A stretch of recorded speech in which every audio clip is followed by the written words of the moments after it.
If you want to add a circle shape in CapCut PC, you're in the right place. In this quick tutorial, I'll show you exactly how to find it inside your project and add it to your timeline in just a few clicks. This is a really useful trick if you want to create clean designs, highlight parts of your video, build overlays, or add simple graphic elements without needing any extra software. If this video helps you out, please make sure to hit like and subscribe for more CapCut tutorials like this.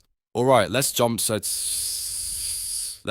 right in. First, open your CapCut project and make sure you're inside the editing workspace.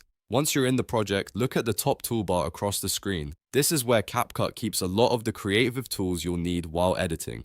Now click on stickers. When you open the stickers section, you'll see different sticker related options appear inside CapCut. From the left side menu, click shapes. This is the section where CapCut keeps basic geometric graphics like circles, squares, and other simple shapes that you can add to your project. After you click shapes, look through the available options and find the circle shape. When you hover above the circle shape, you'll see a plus icon appear.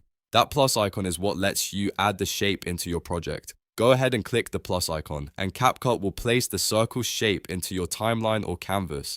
From there, you can move it around, resize it, and customize it to fit your design. You can use it as a highlight, a frame, a background element, or even as part of a lower third or callout. So that's it. That's how to get circle shapes in CapCut PC. It only takes a few seconds once you know where to look, and it can really help improve the look of your edits. If this tutorial helped you, don't forget to like the video, subscribe to the channel, and turn on notifications so you won't miss more easy CapCut tips and editing guides. Thanks for watching, and I'll see you in the next one.